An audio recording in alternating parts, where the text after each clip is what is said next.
Halo teman-teman, di sini pada video kali ini saya akan menjelaskan mengenai video tutorial perhitungan luas, permukaan, dan volume pada tabung menggunakan aplikasi DevC++. Nah, perlu teman-teman tahu bahwa aplikasi DevC++ ini merupakan salah satu aplikasi berbasis pemrograman C++. Nah, jadi lebih mudah karena banyak keunggulannya. Di sini saya sudah membuat program. Ini ada hashtag include iostream. Ini maksudnya kita masukkan sebagai awal atau langkah awal. Kenapa? Karena pada pemrograman ini kita hanya dituliskan perintah-perintah saja. Jadi untuk ke geometrinya itu kan seharusnya memiliki gambar yang jelas, tetapi saya berusaha untuk beda dengan teman-teman dengan menggunakan aplikasi pemrograman C++.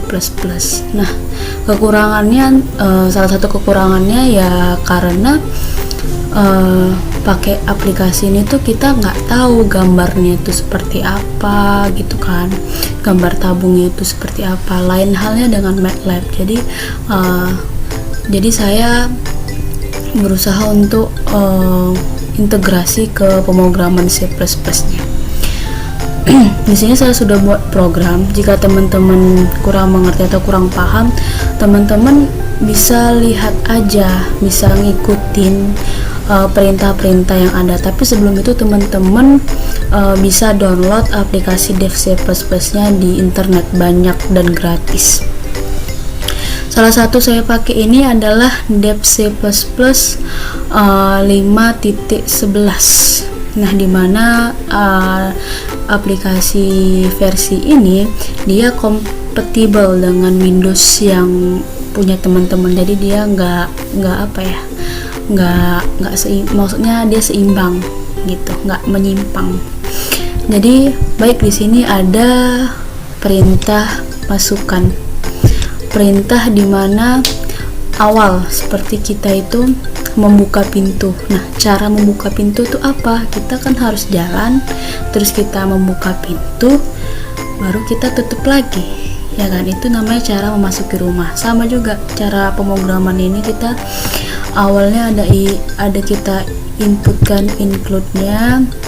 Ini memang wajib ya teman-teman, dan memang perhatikan dengan teliti segala bentuk yang ada di sini. Jadi jika salah satu aja pasti nanti dia akan error.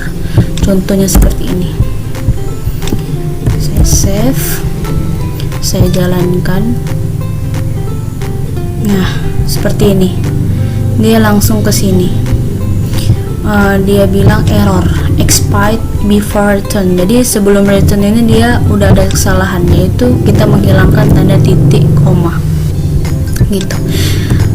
Jadi jika saya jalankan perintahnya, tunggu sebentar, dia muncul tampilan seperti ini teman-teman. Nah, masukkan nilai jari-jari tabung, kita misalkan 10. Nilai tinggi tabung kita misalkan 30. Nah, jadi kalau pemasukan ini kita terserah ya teman-teman, mau 10, 20, 1000, 100. Komputer akan mengkalkulasikannya secara otomatis gitu. Jadi terserah kita mau itu 10, 1000, bahkan sejuta, bahkan ratusan ribu pun komputer mampu untuk mengkalkulasikannya. Jadi terserah. Jadi kita ambil yang mudahnya aja. Ya, di sini saya masukkan nilai jari-jarinya itu 10, nilai tingginya itu 30, kita enter. Nah, langsung dapat teman-teman. Teman-teman nggak repot-repot lagi untuk manualnya menghafal rumusnya, masukkannya nggak perlu. Kita udah ada pemrogramannya. Jadi kita tinggal enter aja udah dapat nih luas permukaan tabung dan volume tabungnya. Nah, Ditanya ya kan, loh kok bisa kayak gini, secara buatnya gimana? Ya udah kita ikutin aja. Nah dalam pemrograman C++ itu awalnya itu kita harus buat hashtag include iostream. Nah ini memang awalnya. Jadi jika kita mau merubah lagi, mau menambahkan lagi isinya, ini misal ada di situ fungsi kuadratnya. Nah di sini kita pakai hashtag include math. Nah, di sini kita tambahkan di sini jika ada fungsi yang namanya kuadrat, atau biasa disebut kalau dalam program itu, kalau program itu bilangnya SQRT atau square atau kuadrat gitu. Jadi misalnya perpangkatan atau pengkuadratan itu memakai yang tadi include math.h. Nah yang kedua adalah using namespace std, ini memang wajib ada. Terus ini in main, inilah awalnya, kayak sub awalnya gitu dari si fungsi di atas. Nah kita tambahkan float. Float ini berfungsi untuk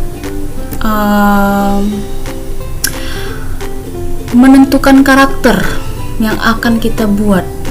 Nah jari-jari ini kan karakter tinggi, karakter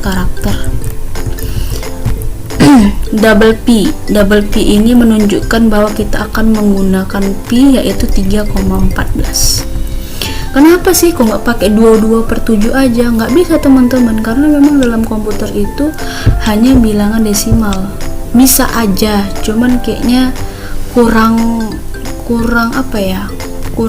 real gitu, kurang nyata gitu hasilnya. Jadi itu kayak asal-asalan dia kalau pakai 22/7. Jadi saya di sini memakai 3,14 karena memang bilangan desimal yang biasa digunakan dalam pemrograman komputer. Nah kita masukkan code ini tadi, ya udah, code ini artinya menampilkan saat program dijalankan. Nah apa aja tuh? Menghitung luas permukaan dan volume tabung. Di sini ada, ini jangan lupa ya teman-teman, pokoknya di sini ada tanda ini nih kayak lebih kurang dari, cuman ini bukan lebih kurang gitu kan. Baru ini ada titik 2, menghitung luas permukaan dan volume tabung ditutup, dan NL ya, bukan N1 ya, melainkan NL. Jadi teman-teman nggak boleh salah satu kata pun, jadi harus memang benar-benar teliti. Itulah kunci untuk menjadi seorang programmer hebat. Nah di sini ini apa sih tandanya? Ini cuma tanda iseng-iseng doang ya, tanda-tanda iseng-iseng doang, dimana ini memisahkan dengan ini. Jadi ini judul atasnya gitu, ini nanti inputnya gitu kan, jadi harus dibedakan gitu, agak dijarai biar tahu sih teman-teman yang mana inputnya, mana judulnya gitu. Jadi sini chin ini artinya bahwasannya code dari pemasukan atau inputnya itu selesai, dan karakternya adalah jari-jari. Jadi jari-jari di sini harus ditambahi di sini, tinggi kita buat di sini harus tambah di sini. Nah, harus disesuaikan. Nah, baru setelah itu dimasukkan nilai jari-jarinya, dimasukkan nilai tingginya, maka kita akan memasukkan rumus luas permukaan dari tabung, yaitu 2pi dikali jari-jari dikali buka kurung jari-jari ditambah tinggi. Nah penulisan jari-jari ini terserah ya teman-teman, boleh jari-jari gini misal, ini juga boleh. Kenapa kok nggak boleh kayak gini ya? Oh iya, memang nggak bisa, karena pemrograman akan mengeksekusi tanda-tanda apabila gini, jika teman-teman mau melanjutkannya gitu. Jadi nggak boleh kita kayak nulis karya ilmiah jari-jari gitu, nggak boleh. Atau pakai tanda kurang ini nggak boleh, harus pakai tanda hashtag atau tanda underscore maksudnya, atau tanda hashtag atau tanda apapun kecuali tanda itu gitu. Coba nanti teman-teman bisa pelajari lebih lanjut jika pemula dan memang serius belajar di pemrograman. Di internet banyak kok artikel-artikel yang mengenai pemrograman Dev C++ ini atau bahasa pemrograman C++ nya. Jadi kita masukkan nih volumenya. Volumenya apa? Pi dikali jari-jari dikali jari-jari kali tinggi, atau pi R kuadrat kali tinggi. Nah, ini code-nya, ini pemisahnya juga teman-teman. Jadi setelah kita input, kita masukkan rumusnya. Nah, ini dia pemisahnya. Kita pisahkan lagi, baru kita masukkan. Nah, disinilah nanti komputer akan mengkalkulasikan hasil dari input jari-jari dan tinggi yang kita masukkan gitu. Jadi ya udah selesai, ini pemisah juga gitu kan. Baru sistem buka kurung pause. Pause ini artinya skip ya, di skip. Jadi di pause baru di return, baru selesai deh. Atau biasa di sini getch biasa. Kalau untuk terserah sih, mau return mau getch gitu kan. Biasa sih gini, getchnya gini, baru dia gini, baru ini ada tanda kurung kurawal. Setelah itu kita jalankan programnya. Ini compile and run atau F11. Jadi teman-teman bisa langsung F11 plus Fn, maksudnya Fn plus F11, atau teman-teman bisa buka ini aja, compile and run. Nah, di sini dijalankan. Jadi jika di sini tidak ada bermasalah, nah di sini ada dia menampilkan compilation result. Maksudnya hasilnya dari program itu semua 0, warning 0, dan output file name-nya itu di sini saya letakkan dokumennya. Size-nya 1,8 bla bla bla bla megabyte. Compilation time-nya 2,90 sekon. Jadi kecepatannya untuk mengeksekusi itu sekitar 2,92 sekon. Atau detik ya, 2,92 detik gitu. Jadi teman-teman bisa lihat aja. Jadi dia akurat gitu kan, sampai kita mengeksekusi programnya aja dihitung gitu kan. Jadi di sini misalnya tadi misal 20, terus tingginya 50. Nih, ini dia programnya. Jadi di sini tadi saya bilang judulnya ya kan yang awal, baru ini pemisahnya antara judul dengan inputnya.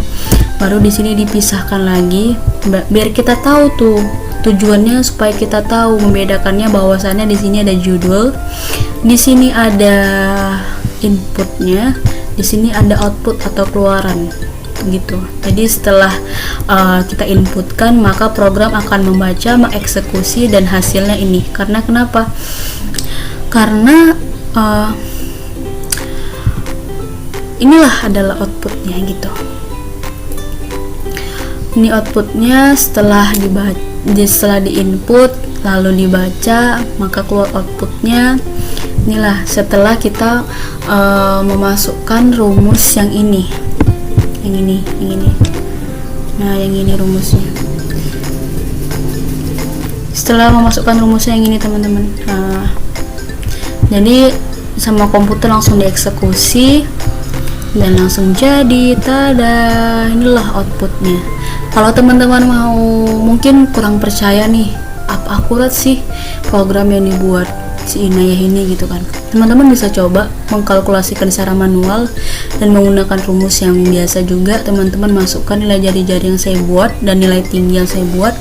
Jadi nanti teman-teman kalkulasikan sendiri, hasilnya sama sih sama ini gitu. Jadi nggak perlu repot-repot lagi buka buku, ambil pulpen, harus menghitung, buka kalkulator, nggak perlu. Jadi cuman menginputkan saja jari-jari dan nilai tingginya. Oke, terima kasih. Hanya ini saja video tutorial yang bisa saya sampaikan kepada teman-teman. Semoga bermanfaat ya. Terima kasih. Assalamualaikum.